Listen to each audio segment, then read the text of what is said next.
सुप्रभात प्यारे बच्चों। पिछली कक्षा में हमने पाठ 8 तुम मुझे खून दो मैं तुम्हें आज़ादी दूंगा इस नारे का अर्थ समझा था। यह नारा किसने कहा है, हमने यह पढ़ा था। हमने यह जाना था कि यह नारा सुभाष चंद्र बोस ने कहा है। फिर हमने सुभाष चंद्र बोस के बारे में जानकारी भी प्राप्त की थी संक्षिप्त में। उसके पश्चात हमने पाठ का वाचन किया था और मैंने आप लोगों के समक्ष पाठ का स्पष्टीकरण भी किया था बच्चों।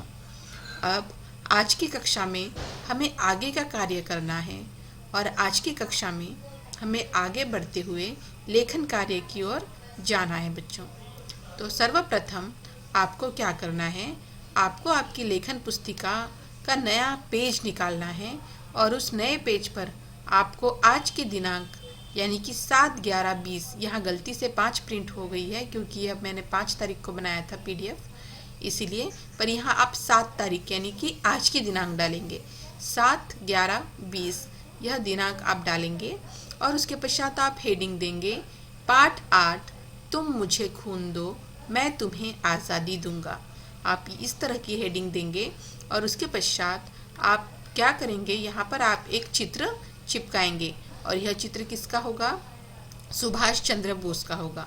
कुछ बच्चों की ड्राइंग बहुत अच्छी होती है बच्चों, तो अगर वह सुभाष चंद्र बोस का चित्र बना सकते हैं, स्केच कर सकते हैं, तो वह सुभाष चंद्र बोस का चित्र बना भी सकते हैं। अन्यथा जिसे नहीं आता है वह सुभाष चंद्र बोस का चित्र चिपका भी सकता है बच्चों।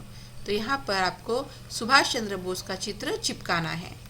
इसके पश्चात आपको लिखना है कठिन शब्द। अगर आपके पास उसी पेज पर जगह है तो आप एक लाइन छोड़कर कठिन शब्द की हेडिंग दे सकते हैं, अन्यथा आप नए पेज पर कठिन शब्द की हेडिंग देंगे।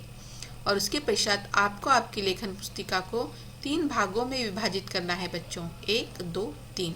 और उसके पश्चात पाठांतर्गत आने वाले समस्त शब्दों को आपको 3 बार आपको लेखनाभ्यास और उच्चारणाभ्यास करना है। जैसे भारतीय, भारतीय, भारतीय, भारतीय। अधिकांशतः, अधिकांशतः, अधिकांशतः, अधिकांशतः।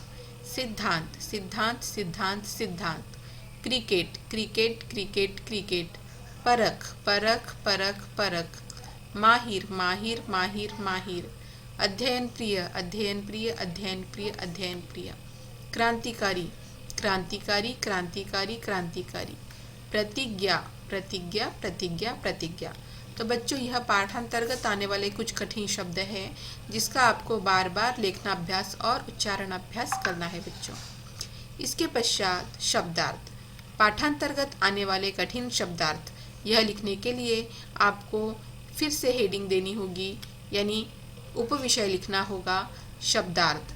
और आपको आपकी लेखन पुस्तिका को 2 भागों में विभाजित करना होगा। एक ओर हम लिखेंगे शब्द और दूसरी ओर हम लिखेंगे अर्थ। जैसे पहला कड़ा, कड़ा यानी कठोर। दूसरा परख, परख यानी जांच। तीसरा माहिर, माहिर यानी कुशल। चौथा प्रशंसा, प्रशंसा यानी तारीफ। 5वां क्रांतिकारी, क्रांतिकारी यानी क्रांति करने वाला। 6वां यानी छठा उपवास, उपवास यानी व्रत। निर्माता, निर्माता यानी निर्माण करने वाला। तो बच्चों शब्दार्थ आपको इस तरह से, आपको आपकी लेखन पुस्तिका को 2 भागों में विभाजित करके इस तरह से शब्दार्थ लिखने हैं।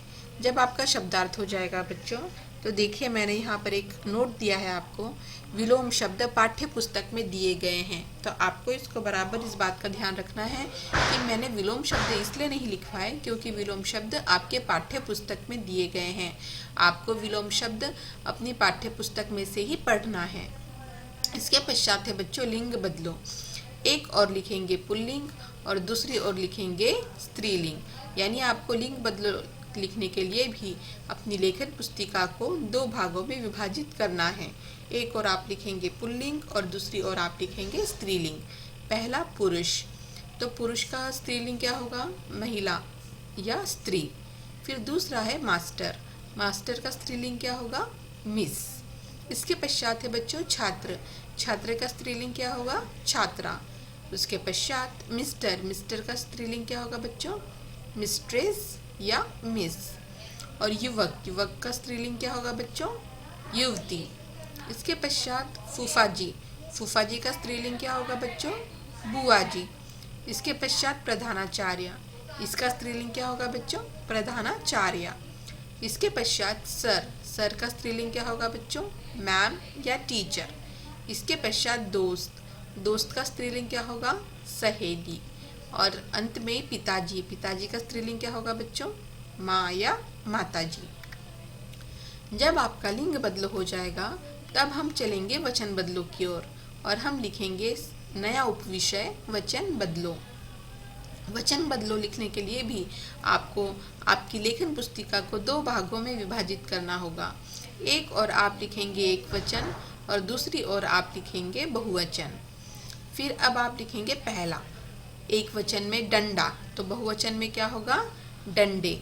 मैंने आपको वचन बदलो के नियम बताए हैं कि यदि एक वचन में कोई शब्द है और वह पुल्लिंग का बोध कराता है तो एक ही मात्रा लगती है, किंतु एक वचन में यदि शब्द है और वह स्त्रीलिंग का बोध कराता है तो एक ही मात्रा तो लगती ही है, साथ में बिंदी भी लग जाती है। पर चूंकि डंडा, डंडा मारा, डंडा लगा, तो इससे समझ में आता है कि यह पुल्लिंग का बोध करा रहा है, इसलिए हम इसका बहुवचन डंडे करेंगे। डंडे, डंडे नहीं करेंगे क्योंकि यह स्त्रीलिंग का बोध नहीं करा रहा है। दूसरा चेहरा। चेहरा शब्द भी स्त्रीलिंग का बोध नहीं करा रहा है बच्चों, पुल्लिंग का बोध करा रहा है, इसलिए इसका बहुवचन करते समय भी हम क्या लिखेंगे? चेहरे। चेहरा का बहुवचन चेहरे। इसके पश्चात कपड़ा, यह भी पुल्लिंग का ही बोध करा रहा है, इसलिए हम लिखेंगे कपड़े। फिर बंगला, बंगला का बंगले। फिर दाखिला, दाखिला का दाखिले। अब देखिए बच्चों याद। याद का बहुवचन क्या होगा? यादें। यादें कैसे होगा? क्योंकि देखो बच्चों द में अ छुपा हुआ है और जब हम इसका बहुवचन करेंगे तो अ हो चाहे आ की मात्रा हो, बहुवचन करते समय एक ही मात्रा लग जाती है हमारे वचन बदलों के नियम के अनुसार। किंतु जो याद है, यह याद आती है, मुझे उसकी याद आई, तो यह जो शब्द है याद, यह स्त्रीलिंग का बोध करा रहा है, इसलिए हमने एक ही मात्रा तो लगाई ही है, साथ में हमने बिंदी भी लगा दी है। इसके पश्चात बात, तो बात का बातें। तो देखिए बच्चों फिर से, जैसे कि बात, बात किसका बोध करा रहा है? स्त्रीलिंग का बोध करा रहा है, इसलिए हमने बात लिखा, उसमें एक ही मात्रा लगाई और इसमें बिंदी लगा दी, तो बात का बातें। इसके पश्चात है बच्चों अपील। अपील का अपीलें।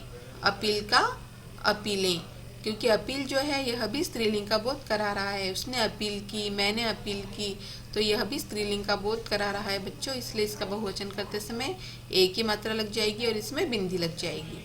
इसके पश्चात भाषा। भाषा का बहुवचन भाषाएं। भाषा का बहुवचन भाषाएं। उसके पश्चात प्रशंसा। प्रशंसा का बहुवचन प्रशंसाएं। इसके पश्चात बच्चों प्रतिज्ञा। प्रतिज्ञा का बहुवचन प्रतिज्ञाएं, क्योंकि यह सब स्त्रीलिंग का बोध कराने वाले शब्द है ना, प्रतिज्ञा, प्रशंसा, यह स्त्रीलिंग का बोध कराने वाले शब्द हैं, इसलिए यहाँ पर ये आएगा। फिर हॉकी, हॉकियाँ। मैंने यह भी बताया था कि जब बहुवचन एक वचन से बहुवचन करना हो और एक वचन में यदि कोई ऐसा शब्द हो जिसमें बड़ी ई की मात्रा लगती है तो बड़ी ई की मात्रा छोटी ई की हो जाती है और वहाँ पर या लग जाता है बच्चों, इसीलिए हॉकी का बहुवचन क्या होगा? हॉकियाँ। इसके पश्चात बच्चों छुट्टी। तो छुट्टी शब्द देखिए, ट में बड़ी ई की मात्रा है तो हमारे वचन बदलों के नियम के अनुसार ये बड़ी ई की मात्रा छोटी ई की हो जाती है और यहाँ लग जाता है, तो छुट्टी का क्या होगा? छुट्टियाँ। उसके पश्चात कुर्ता, तो इसमें आ की मात्रा है तो कुर्ता का क्या हो जाएगा बच्चों? कुर्ते। उसके पश्चात फौज। फौज का क्या हो जाएगा? फौजें। फौजें कैसे हो जाएगा? क्योंकि फौज यह स्त्रीलिंग का बोध कराता है, उसने फौज बनाई, उसने फौज बनाई, हम बनाई, इस तरह का शब्द का इस्तेमाल कर रहे हैं, यानी जब हम इसका बहुवचन करेंगे तो क्या हो जाएगा? फौजें। फिर पैंट। पैंट किसका बोध करा रहा है? मैंने पैंट पहनी, उसने पैंट पहनी, तो यह भी स्त्रीलिंग का बोध करा रहा है, इसलिए इसका बहुवचन करते समय हम क्या करेंगे? पैंटें।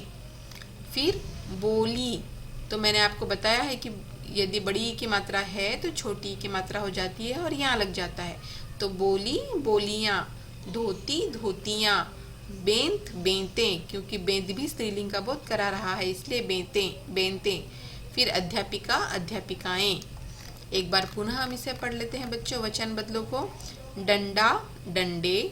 चेहरा चेहरे, कपड़ा का बहुवचन कपड़े, बंगला का बहुवचन बंगले, दाखिला का बहुवचन दाखिले, याद का बहुवचन यादें, बात का बहुवचन बातें, अपील का बहुवचन अपीलें, भाषा का बहुवचन भाषाएं, प्रशंसा का बहुवचन प्रशंसाएं, फिर प्रतिज्ञा का बहुवचन प्रतिज्ञाएं, हॉकी का बहुवचन हॉकियाँ, छुट्टी का बहुवचन छुट्टियाँ, कुर्ता का बहुवचन कुर्ते, फौज का बहुवचन फौजें, पैंट का बहुवचन पैंटें, बोली का बहुवचन बोलियाँ, धोती का बहुवचन धोतियाँ, बेंत का बहुवचन बेंतें और अध्यापिका का बहुवचन अध्यापिकाएं। इसके पश्चात है बच्चों मुहावरे, अर्थ और वाक्य में प्रयोग करो। तो यहाँ 3 मुहावरे हैं बच्चों, आपको ध्यान से पढ़ना है। देखिए, पहला जान के पीछे पड़ना। जान के पीछे पड़ना यानी परेशान या तंग करना। जान के पीछे पड़ना यानी परेशान करना या तंग करना। तो हम लिख सकते हैं राधा बाहर जाने के लिए अपनी माँ के जान के पीछे ही पड़ गई। या फिर आप यह भी लिख सकते हैं कि वह पागल कुत्ता मेरे जान के पीछे ही पड़ गया। या शिकारी शिकार के जान के पीछे ही पड़ गया। आप इस तरह से कई वाक्य, कई रचनात्मक वाक्य, कई आपके बुद्धिमत्ता पर आधारित वाक्य बना सकते हैं। इसके पश्चात घूर घूर कर देखना यानी आश्चर्यचकित होकर देखना या गुस्से से देखना। तो आप लिख सकते हैं बच्चों को शोर मचाते देखकर पिताजी उन्हें घूर घूर कर देखने लगे। क्या लिख सकते हैं आप कि बच्चों को शोर मचाते देखकर पिताजी उन्हें घूर घूर कर देखने लगे, है ना। तो आप इस तरह से भी लिख सकते हैं। इसके पश्चात है बच्चों झेंप जाना। झेंप जाना यानी शर्मिंदा हो जाना या लज्जित हो जाना। तो आप लिख सकते हैं परीक्षा में नकल करते हुए पकड़े जाने पर गौरव झेंप गया। या आप लिख सकते हैं परीक्षा में फेल होने पर गौरव झेंप गया। या जब पिताजी ने गौरव को सबके सामने डांटा तो गौरव झेंप गया। तो आप इस तरह से कई रचनात्मक वाक्य बना सकते हैं बच्चों। तो आज के वीडियो में बस इतना ही है। इसके अगले वीडियो में मैं फिर से आपके समक्ष आऊँगी आपके लिए एक बहुत अच्छा सा आगे का लेखन कार्य लेकर। आपको आज का लेखन कार्य कैसा लगा? काफ़ी अच्छा लगा होगा। आप इसे लिखिए और बार बार आप इसका उच्चारण अभ्यास भी कीजिए बच्चों। तो चलिए, आज का वीडियो यहीं पर ख़त्म होता है। मिलते हैं अगले वीडियो में। धन्यवाद।